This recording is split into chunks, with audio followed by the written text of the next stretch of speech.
Lamar Jackson has returned. That is the top storyline at the end of this week. Gus Edwards is also back, and Justin Houston has joined in on the fun. Shelby Granath alongside Cassie Calvert and Cliff Brown. And guys, highly anticipated is probably an understatement when it comes to the return of number 8. No question. I mean, we've all been waiting for it, and it was good to see him, to me, look very good. Coach Harbaugh said he thought he threw the ball well and looked good, better than he thought he was going to look. I agree, and he just brings a different energy. It's more than just his ability.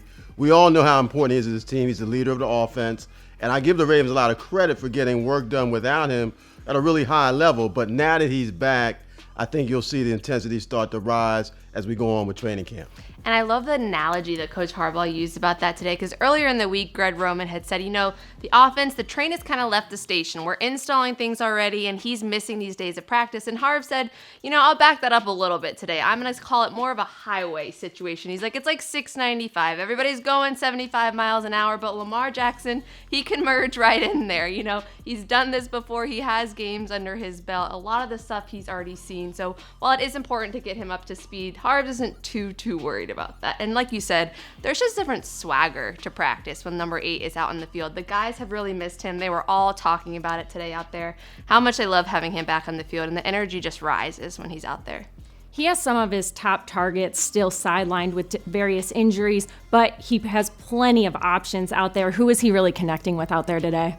Yeah, that's a great question. Some of the receivers have really flashed. We did see Hollywood Brown out there getting a little action, getting some conditioning drills on the sideline, so that is really promising as he's working back to get back on the field. Yeah, and I think 2 young receivers that they have who are taking a step up this year, James Prochet and Devin Duvernay. They've gotten a lot of reps with some of the other wide receivers being out, and I think both of those young receivers have done a really good job showing you that they want some of this playing time that's available. So while other guys have been out, they've really stepped up and taken advantage. I feel like almost every day, one of the top plays of practice has been James Prochet and some of the amazing one-handed catches he's made out there. Now, the Ravens signed Justin Houston this week, and that's a player who has quite the resume. 4-time Pro Bowler, 8 sacks in each of his last 4 seasons. What can he bring to this defense? And it's only been a few days, but what have you seen out of him so far? I love when Wink said, 97.5 sacks. We can find a way to fit that in. Like, between him and Calais, I can't wait to see them getting after the quarterback this season. And he said today that part of the reason that he came to Baltimore was the defensive scheme here. He's really excited about that. He wanted to go to a place where he can have fun, and he loves the scheme. And it didn't hurt that he said he picked Baltimore over the Steelers either. Oh, yeah. Ravens fans are going to love him immediately before he even gets a sack saying that.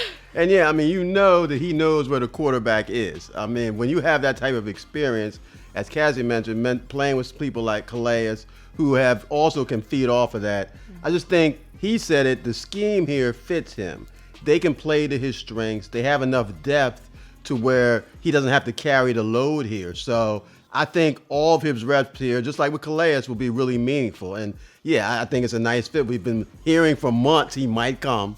It's really nice that the Ravens were the team that got him. DaCosta was nice and patient there. Mr. Every Dollar Counts. He waited it out and finally got his guy.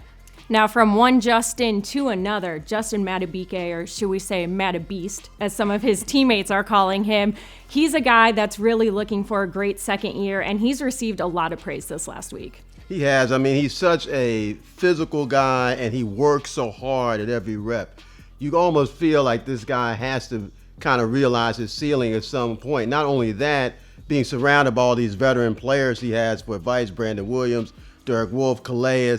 What a great way to go to school every day to have teachers like that. And he just feels, I like his demeanor, even though he's hearing so many good things about himself, it doesn't seem to be going to his head. You're always good to see that with a young player. Yeah, the quote he said this week really stuck with me. He was asked about that praise he's been receiving, and it's been unanimous. And he's like, I focus on the things that I can control. That's your attitude, your effort, and the hours of sleep you get. And I'm like, that's some sage advice no matter what industry you're in. But I love that from him. It's just a maturity already when he's only in year 2. Now, the Ravens defense and Ravens fans were able to kind of breathe a sigh of relief today when Coach Harbaugh gave an update on Jimmy Smith. Yeah, Jimmy's only going to be out, he believes, a week or 2 with a low ankle sprain. You never want to hear high ankle sprain or worse. Watching Jimmy on the cart yesterday, I was just thinking he's had to deal with so many injuries in his career. What must be going through his mind? And I don't know if he could tell how serious it was or not at that moment, but even though people try and go on when a player gets hurt. It was on the back of everyone's mind. So to hear that news that he's not going to be out that long, that we will see him in that secondary this year, it's great news for him and for the entire team, because I think he still plays an important role in that secondary with his experience and versatility. Yeah, absolutely. That was best case scenario there for sure. Now, pads came on this week. QB1 is back. What kind of momentum does the team have rolling into next week, the first preseason game?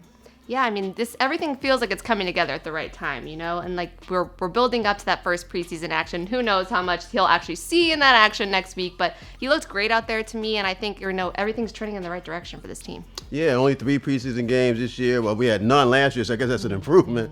But yeah, the train, as they say, is moving. I think that for obviously these young players, there's so many roster decisions to be made, particularly at the back of the roster.